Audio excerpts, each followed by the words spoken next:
Hi, everybody. I'm Bob Bowman, Editor-in-Chief of Supply Chain Brain, and I want to welcome you to this special presentation in which we discover how Lippert transformed its supply chain with Kinaxis, presented by Kinaxis. Quick reminder, there will be an audience question and answer session at the end of this presentation. Audience members are encouraged to submit their questions at any time during the presentation by clicking on that Q&A icon at the bottom of your screen. Now, the automotive supply chain has never been more challenging. From the rapid shift to electric vehicles and skyrocketing costs to raw material shortages, geopolitical tensions, and volatile market demands, suppliers face pressures that can define their success or failure. For companies like Lippert Components, staying ahead means embracing foresight, innovation, and proactive planning. So today, we're going to learn how Lippert transformed its supply chain to thrive in this complex landscape. With that, I want to introduce our speakers for today. Manda Schweitzer-Miller is Industry Marketing Principal with Kinaxis. With more than 11 years of experience in supply chain management, Manda is a trusted authority in some automotive supply chains. She's known for her deep insights into industry trends, challenges, and innovative solutions. Her expertise has helped drive transformational supply chain strategies for the automotive sector. Ben-Marvin Engel is Director of Supply Chain and Analytics with Lippert, a global manufacturer of recreational vehicle components and accessories. Ben-Marvin has more than 7 years of experience in supply chain management and data analytics. As a certified Kinaxis Maestro administrator, architect, and developer, Ben-Marvin oversees the development and integration of the supply chain tool for all Lippert locations. So welcome, everyone. Manda and Ben-Marvin, great to have you here. We're now going to move into the panel discussion portion of our presentation, in which I have the honor of asking these two experts some questions that will help us delve into this topic. Ben-Marvin, let me start with you. Tell us a little bit about Lippert. Thanks for having me. Appreciate it. So Lippert is a tier one supplier to many OEMs, mostly in the RV, marine, building and transportation markets. We do also have an aftermarket presence in automotive, mostly with some accessories and brands that you may have heard of, like Kurt for towing and hitches, Ranch Hand and UWS as well. So. Yeah, you are in interesting. I mean, not only automotive, just you're in a challenging industry that way, but also the niche within that is even more challenging, I would think. And it's so great to have you here to tell your story. But let me ask you this, and the automotive industry, as we said, going through a period of significant transition from the internal combustion engine or ICE or ICE to the EV era. How is that transition impacting the supplier network, and how does the supply chain play a role? Ben-Marvin, can you address that? Yeah, I think, luckily for us, we're not, a direct supplier to many of the automotive OEMs that are kind of going through that transition per se today. But we're definitely seeing similar trends, even with, recreational vehicles and marine industry. There's a lot of movement towards products with solar power or different, battery packs, battery power. So, innovative products that are hitting, these industries in different ways. And I think supply chain plays a critical role for, any of those suppliers. Obviously for us, we're not, directly impacted by the automotive OEMs, but we are still being impacted by a lot of the other changes and trends that we're seeing within the markets. And, I think that the speed is just happening more and more frequently today. The life cycle of SKUs is becoming shorter and shorter, which is putting, a stress within kind of our teams and our supply chains to be, even more resilient with, quicker changes, quicker turnarounds, needing to kind of play that role as, getting it here, getting it done, and doing it efficiently. Amanda, how do you see the transition from ICE to EV and the impact on the whole industry and supplier network? Yeah, we're definitely hearing more and more about this shift, but as EV growth has been behind initial projections, it's more slow moving. Some 2023 McKinsey research cited that core components, so think like axle systems, suspension will still account for 55% of all supplier revenue in 2030 versus 69% in 2023. So that's still the majority of revenue for suppliers is in these more traditional parts. So while this transition lingers and demand fluctuates, between traditional components and ICE components, it's increasingly challenging for suppliers to accurately forecast across these parts lines. But with better collaboration for the OEMs they serve and a truly orchestrated supply chain, suppliers will be able to respond to these changes more quickly and minimize any financial impacts. I'm guessing that despite the short time frames for switching over to EVs across the automotive industry, we're going to have this problem of the dual types of engines to deal with for some time to come. Years to come, yes. Not going to happen in 5 years, and suddenly there's not going to be any problem there at all. Okay, so none of this, of course, for automotive suppliers is gets close to amounting to a luxury. They're all at a period of so-called innovate or die. What, Ben-Marvin, do you think is the future for this industry segment, and what role does technology specifically play? Yeah, I mean, we at Lippert have had innovation now as a core pillar for several years because of probably that very comment. And I think it absolutely is, kind of what we were just referring to. The product mix is definitely changing. Consumers are wanting a different product than they did, even 5 years ago. So like we need to stay on top of that. We need to be, really, really good about listening to the end consumers and our customers on, what is it that they're looking for. And I think that's definitely the trend that we continue to see going forward is that, the consumer's voice, I think, has never been kind of louder in this industry. We're no longer just giving them exactly, what we want to build. It's we're listening to what they want us to build, and doing it to support them. So I think that's definitely a big trend that we continue to see. And ultimately that does create a lot of SKU proliferation. So, as we have more and more SKUs and more options for our customers to buy, technology, I think, plays a massive role in that, just to keep things kind of, manageable almost, right? Like before, without technology, without the platforms that we use today, it was possible to do kind of supply chain planning, forecasting for, 20 or 40 or 50 or 100 SKUs. But now we're seeing that number, be 5, 10x of what it used to be. So, to stay on top of that, technology definitely has helped us a ton, to make sure that we're able to do things in scale, that we're able to see, kind of the bigger picture, but also manage the massive amount of SKUs without, adding a lot of people to support that. Manda, do you think that the current technology is up to the challenge of scaling in the way that Ben-Marvin just described?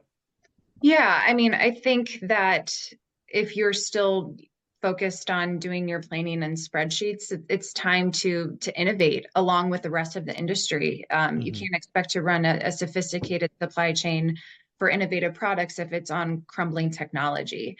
And also, I think Ben-Marvin said something very interesting about consumer demand. And in some ways, it's almost shifting the automotive industry to more similar of that of like a consumer products supply chain, where it's faster turns, more volatile demand, and just that consumer demand is driving the industry in a way that it didn't necessarily have the impacts in the past.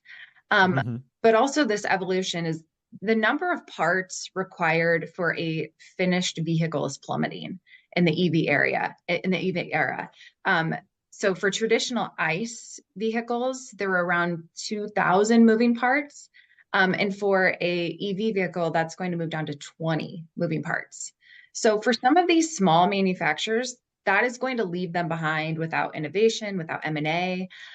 Some 2024 PW research noted that there's been a lot of expectation of M&A in this space, and it didn't necessarily materialize as much as we thought it would, perhaps due to some economic shifts, uncertainty, slow growth of EVs, as we've previously stated.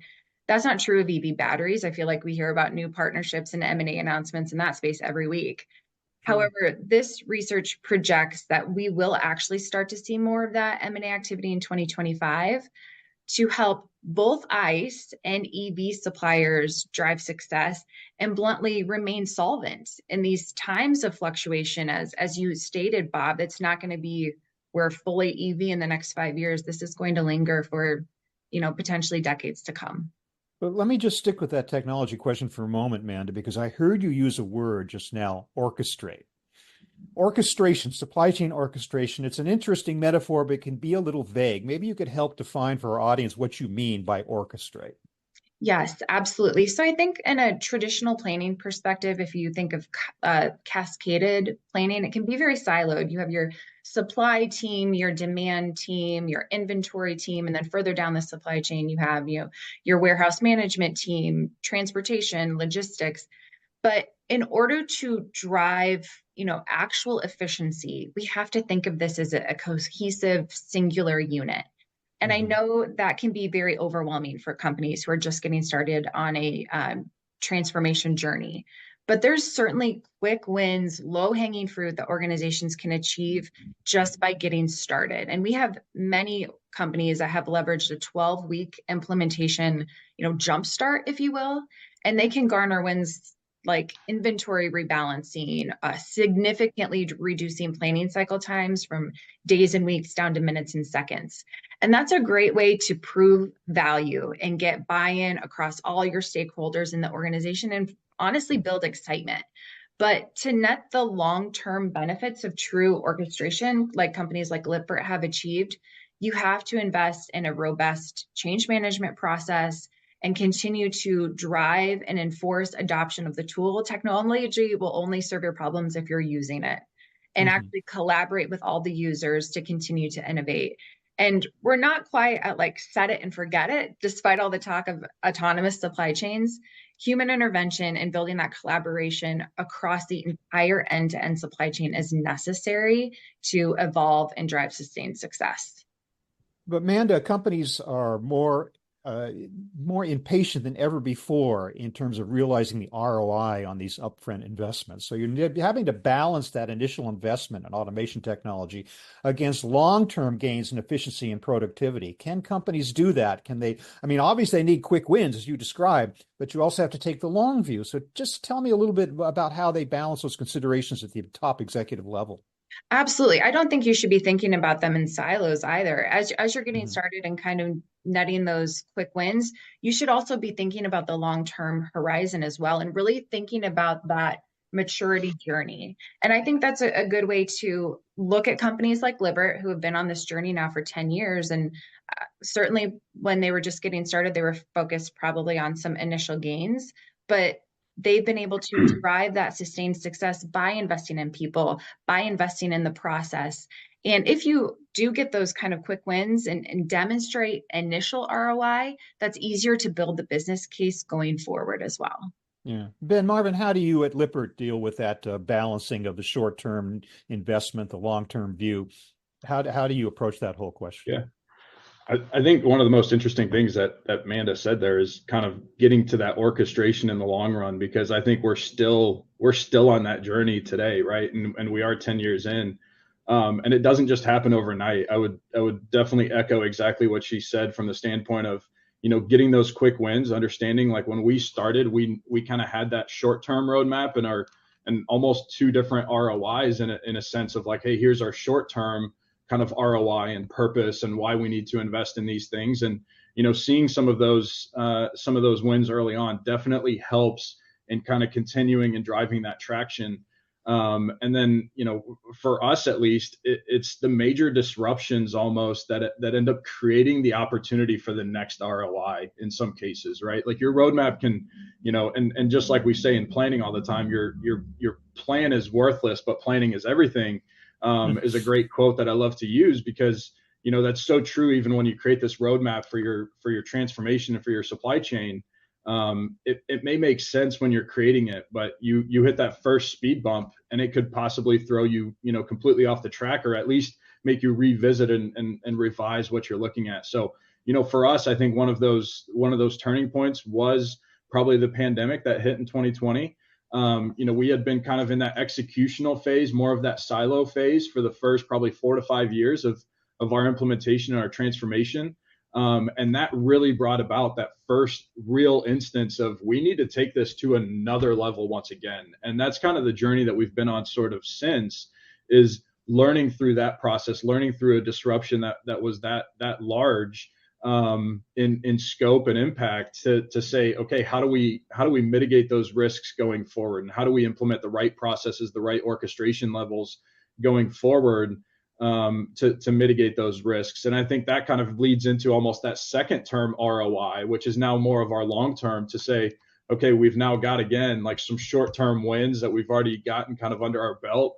We've got the traction, we've got the buy-in from executives and even from external stakeholders. Our customers and our suppliers like what we're doing, and we've heard that from them, and that's a big win as well. So just continuing on that journey, partnering together, orchestrating the supply chain through technology is definitely kind of the roadmap that we're on now.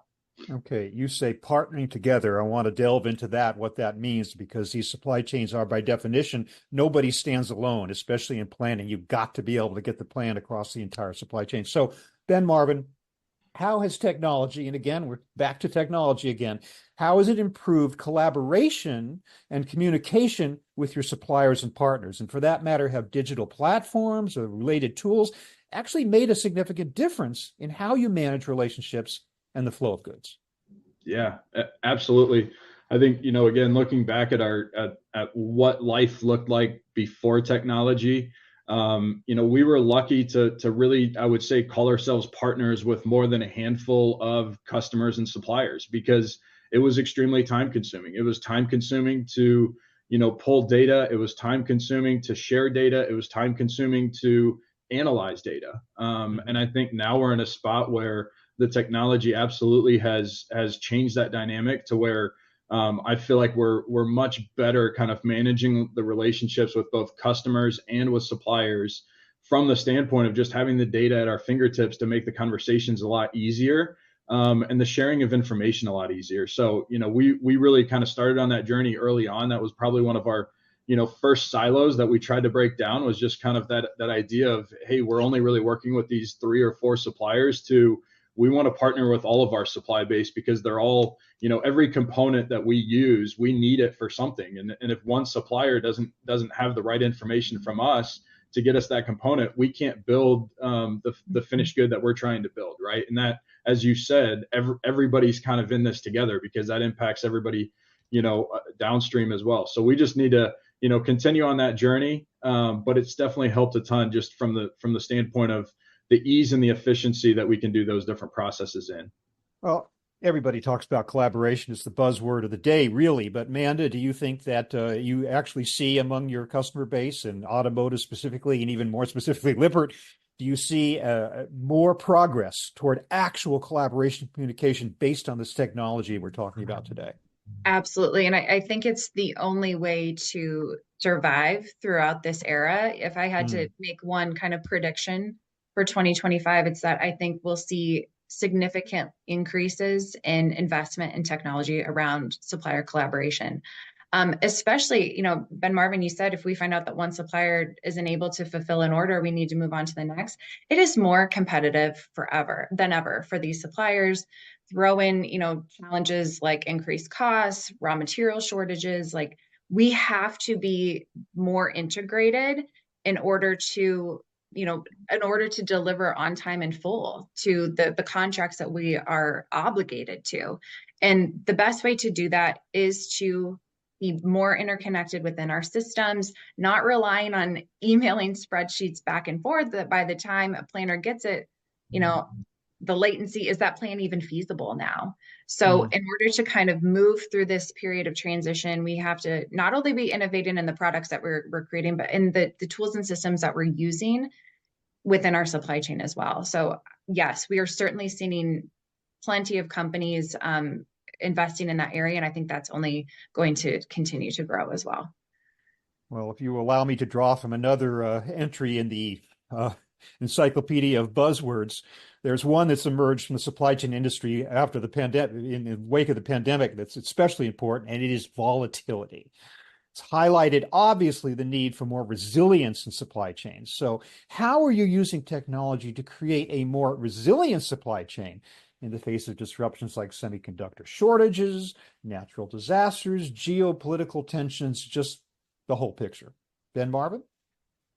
Yeah, I think ultimately we look at this one as kind of our one of our main kind of whys, which is, going from a very reactive supply chain, turning that more into a proactive supply chain. And I think first and foremost, like, we have to understand that, not everything can be predicted, not everything we can even guesstimate at. I think, one of the cool things about our job in planning sometimes, and when, I'm going to talk a little bit about scenario planning as well, but, we almost get to kind of dream up what that next crazy case is, what that crazy new use case is. And, most of them might never happen, but it's good to kind of go through that process and to think about, like, what might happen in these different instances. What happens if this customer, increases their production by 50%? Are we ready for that? How able are we to support something like that? And I think, going back, there's no way somebody could have probably ever predicted what happened to some of our industries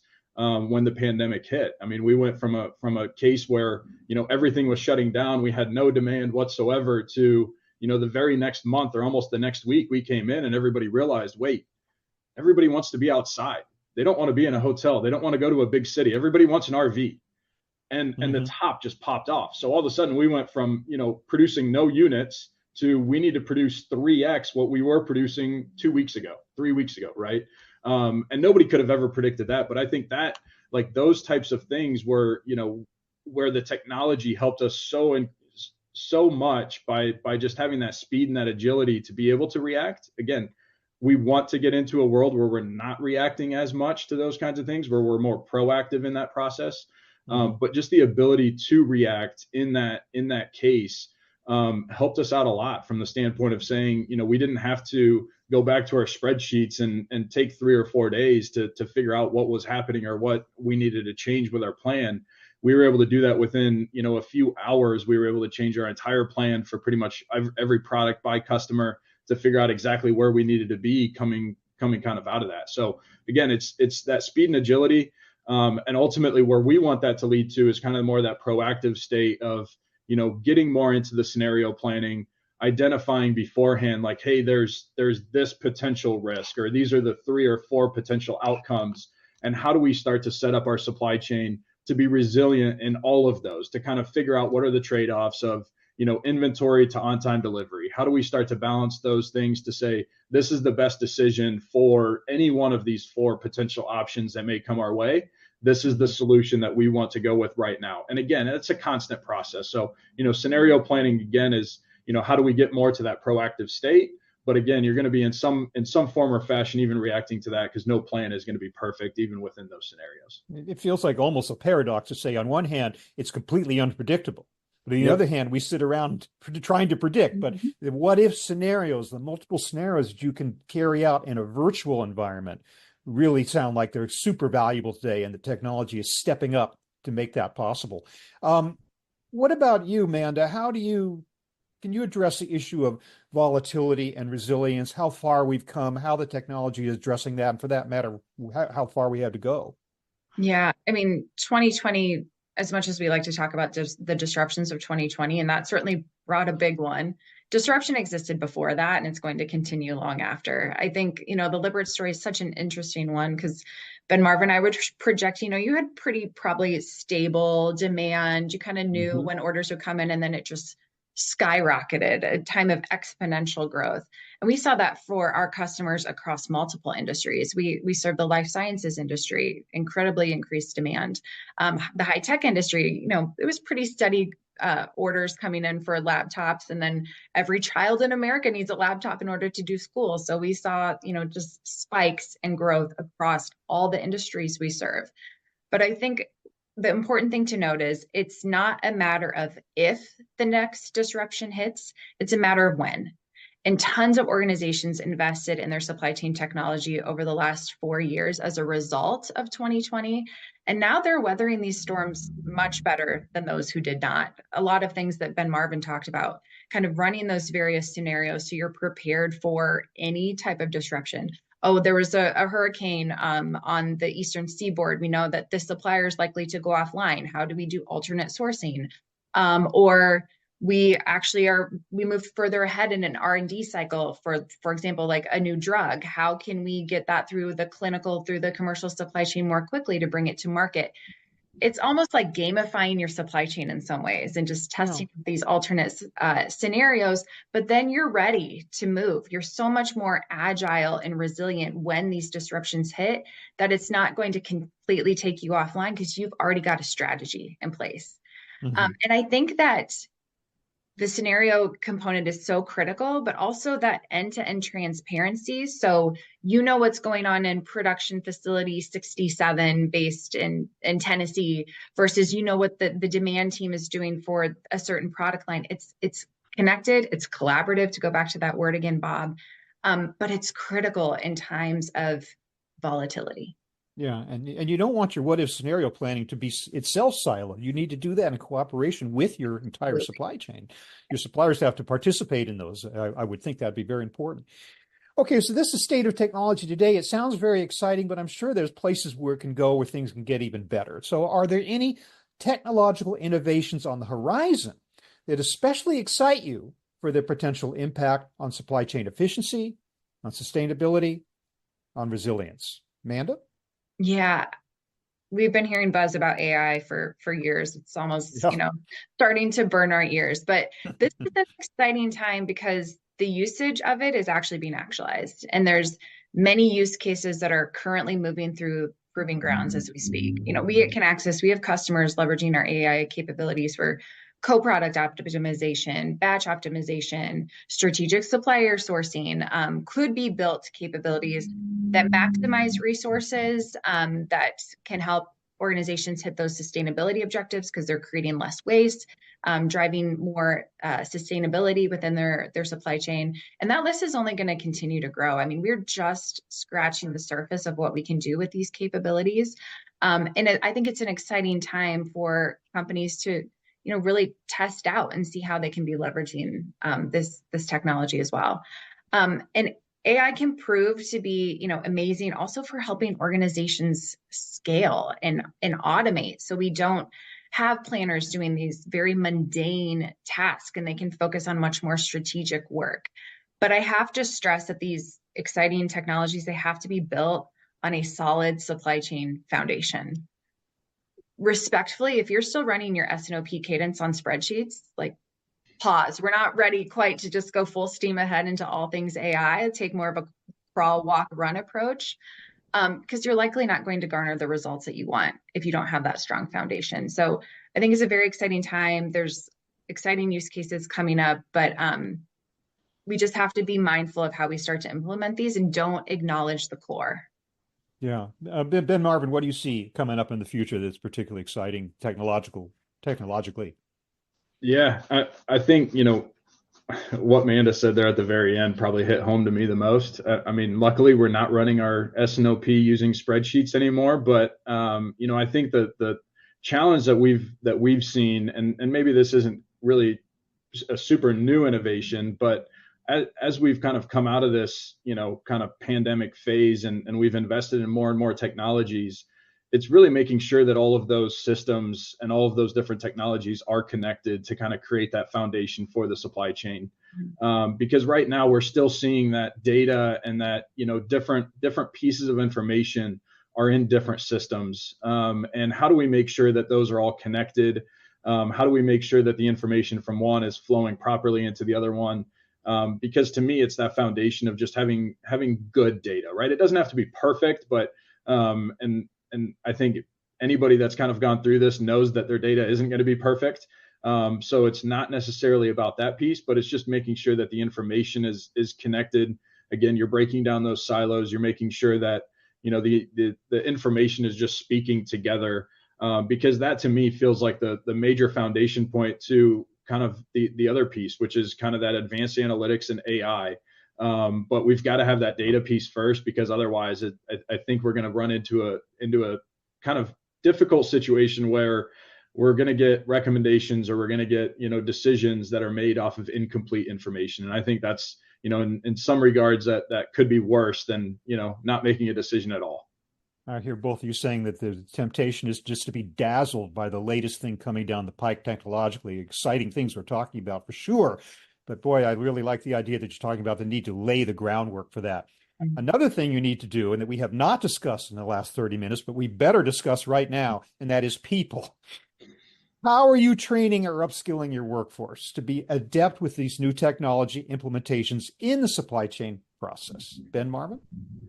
Yeah, we always, really stick to people, process, and technologies. So, people always comes first for us.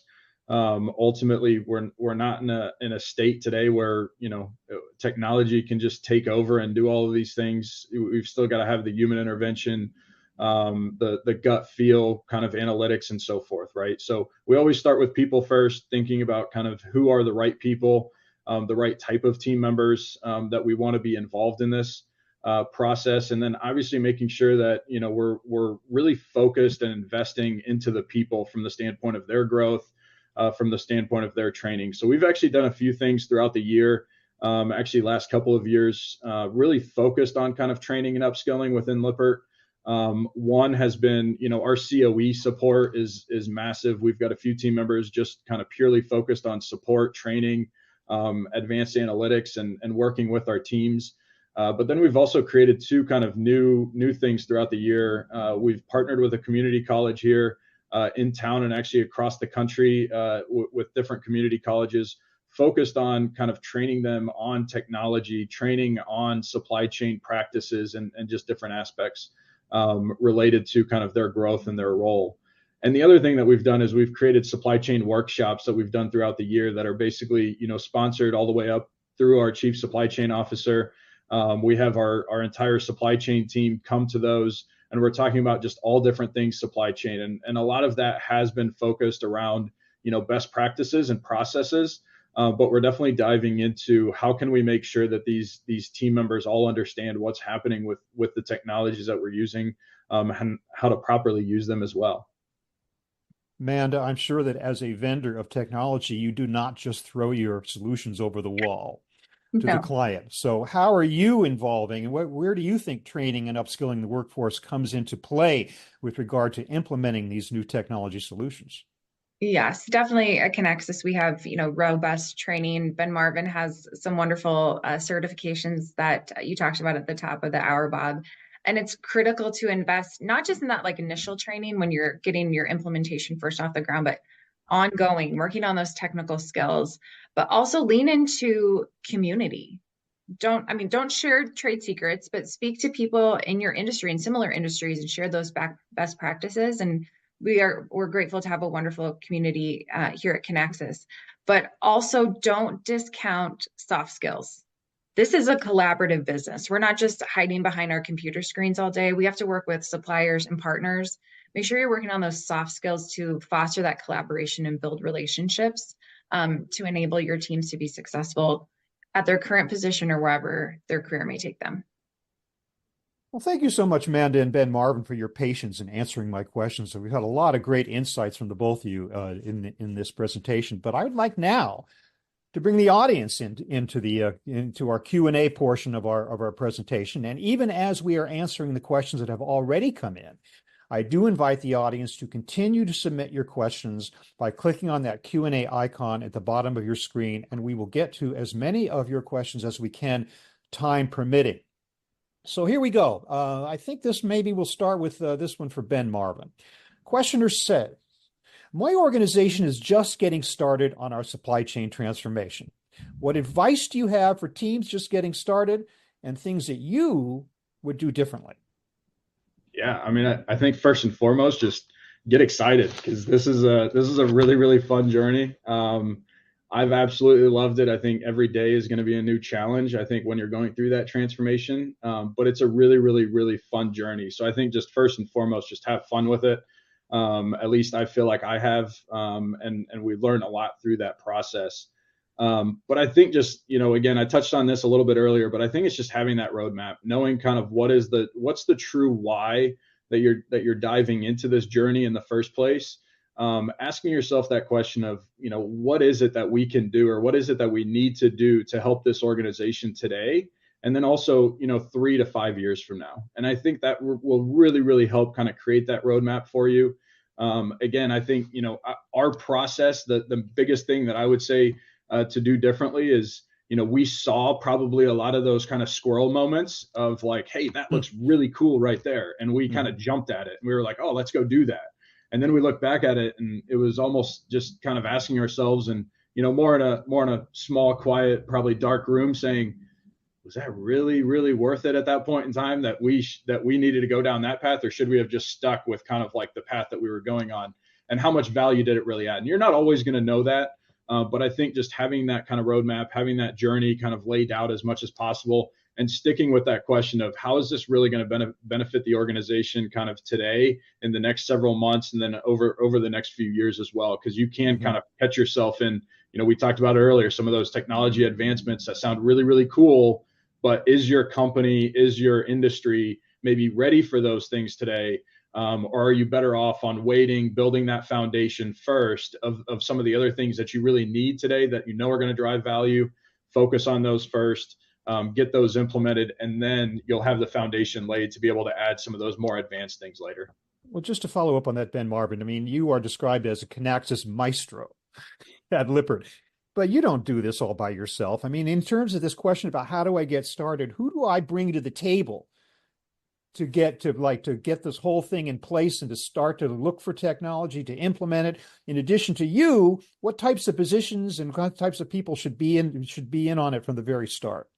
Yeah, I mean, it's absolutely a collaborative effort. I think some of the most kind of key roles and key people is going to be that executive buy-in, and your business leaders that are dealing with the challenges on a day in and day out basis. I think they're going to be the ones that can kind of help set that roadmap for you, can help set kind of that direction of what is it that you need, what is it that you're kind of looking, or that the organization kind of needs of you.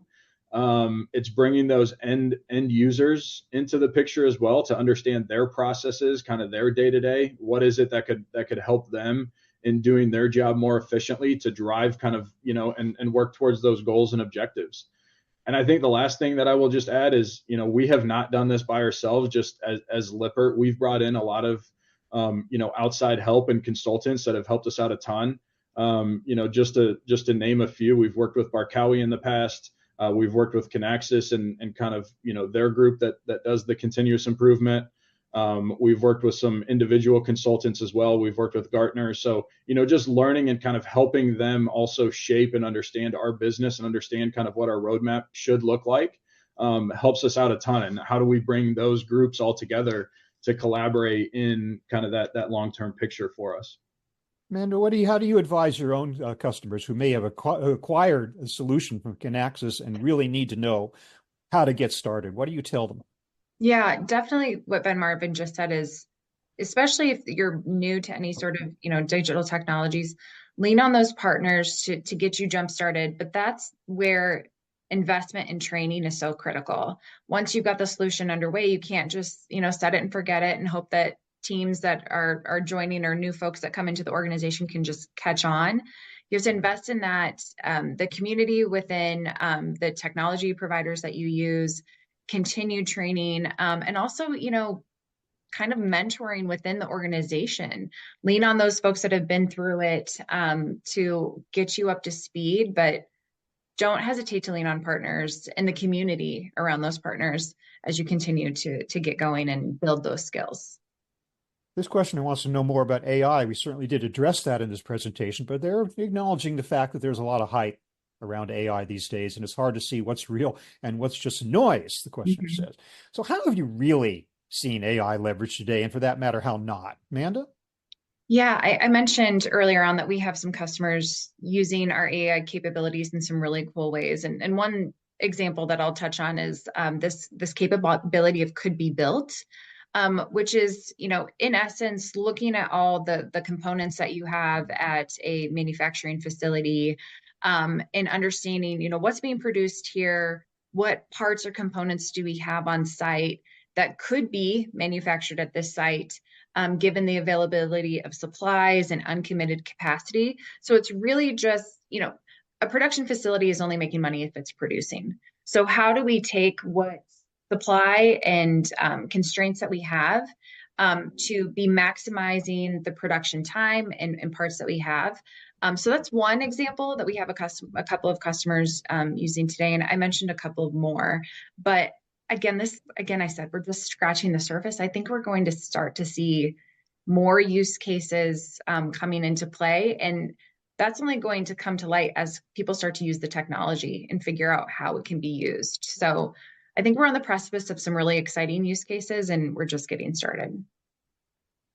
Great, thanks. This questioner wants to know how low-income countries can develop technology like AI to innovate in the field of supply chain. Is there a price barrier or an investment barrier there? I'll ask both of you, but Amanda, why don't you give us your perception on that?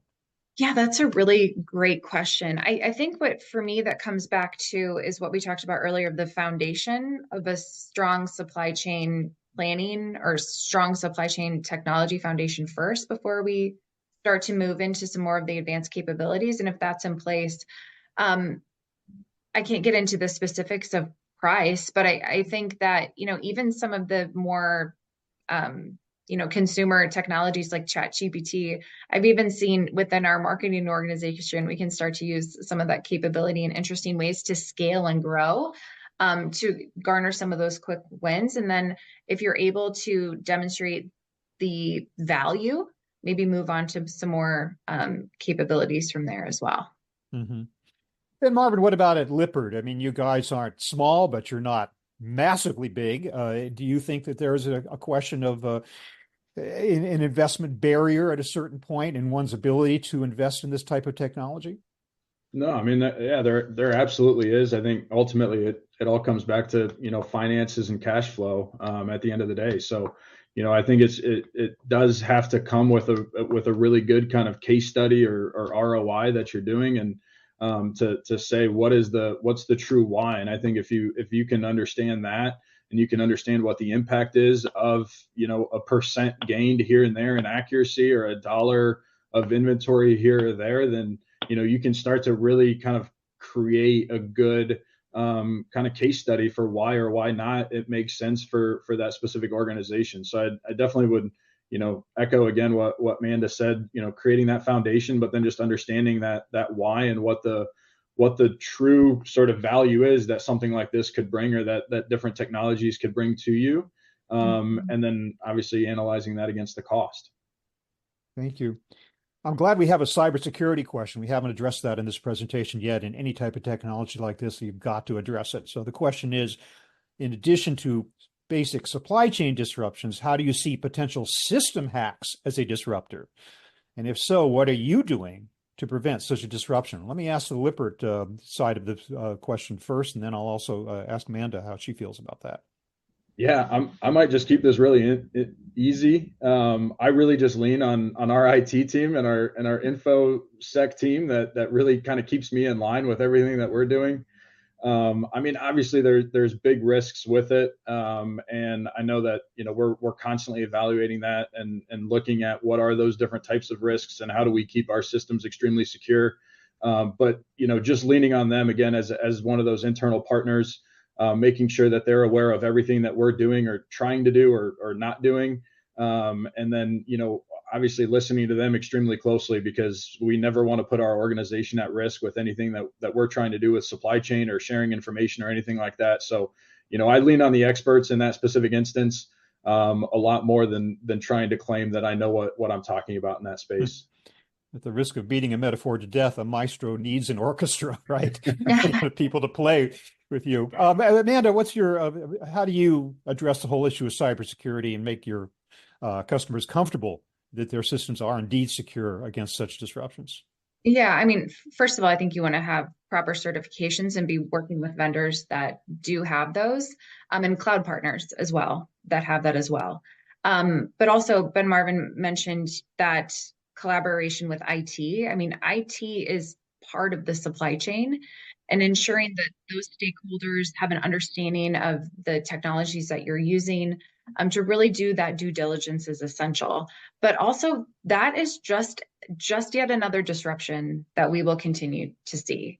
And I think that's where it comes back to your supply chain technology, leveraging things like scenario analysis to say, like, if this happens, how could that impact my supply chain, from end to end? and what are some alternate strategies that we can employ so we aren't completely offline, so we don't start to miss commits, so we can continue to serve our customers. Thanks. Okay, this one's for Ben-Marvin. What has been the most difficult task during the transformation of supply chain within Lippert? Why do you feel that it was the most difficult? I think the change management's always probably the most difficult, especially depending on the process that you're changing. A lot of times it does involve kind of people in a lot of regards and kind of how they want to operate on a day in and day out basis. And while it may feel for a lot of folks, and when we're creating, the transformations that we're doing as the right move for the organization in the long run, the short term can be very, very difficult for team members, especially as we're changing kind of their day to day. We're changing how they operate. We're asking them to learn something new.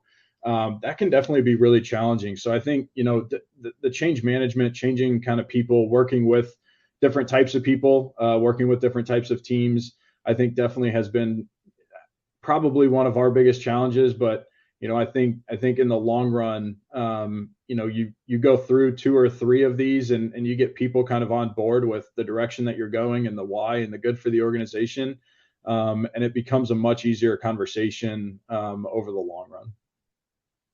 Manda, what is the biggest obstacle to driving transformation at a new organization have you faced as a vendor of these solutions? Yeah, I think it's easy to be kind of set in the way of doing things. And any time that you're going through a big shift in technology, it's getting that buy-in across the organization and having the systems, the tools, the process prove its value. Because once a planner or someone within the supply chain organization realizes, like, this is actually going to help me in my role, I shouldn't feel threatened by this. This is going to give me more freedom to do value add work. It's easier to get on board, but you have to have those initial, proof of value and drive that change management, drive that adoption, continue to give folks the resources that they need. So taking on new technology doesn't feel like a burden, but, a benefit. Okay, some great advice. Thank you very much for that. And indeed, thank you both, Manda and Ben-Marvin, for your answers to those audience questions. And audience, thanks for asking them. Unfortunately, we are just about out of time. We have time for one final question. I'm going to direct it to both of you, and I'm going to start with Ben-Marvin. Going into 2025, what excites you the most about supply chain for the coming year? Yeah, I think, we've been on this journey now for about 10 years, as I mentioned. And I think our roadmap, while it's changed a few times, is looking really, really good from my perspective for the years ahead. And we know that the next kind of disruption is right around the corner, but I think we're now ready to face it probably more than ever. So we're honestly excited to take that on. We're excited for the new disruptions that are coming up, and we're excited to continue on this journey of just orchestrating our supply chain. And Manda, what excites you, and what do you think that your potential customers and existing customers, for that matter, should be excited about? Yeah, I'm excited to see more companies like Lippert embrace supply chain orchestration. So long range planning all the way through to last mile delivery, and treating their supply chain as a single connected concurrent unit. And as I stated earlier, I anticipate we're going to see more collaboration than ever before. Interesting new partnerships emerge to navigate this period of evolution for the industry. And Ben-Marvin shared Lippert's journey of a look ahead, and how they're integrating partners. And there's one thing that I know for sure, and that is that now is not the time to do nothing, or the industry is going to leave you behind. Well, this has been a great hour for me. I've learned a lot of insights from the two of you, Ben-Marvin Engel of Lippert and Manda Schweitzer-Miller of Kinaxis. Thank you both for your great answers. And audience, thank you so much for attending and for your great questions as well.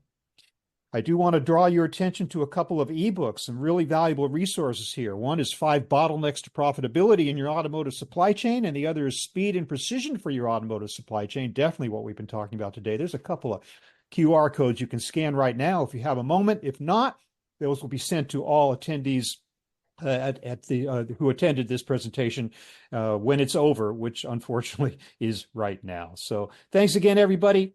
Have a great day. Thank you. Thanks, Bob.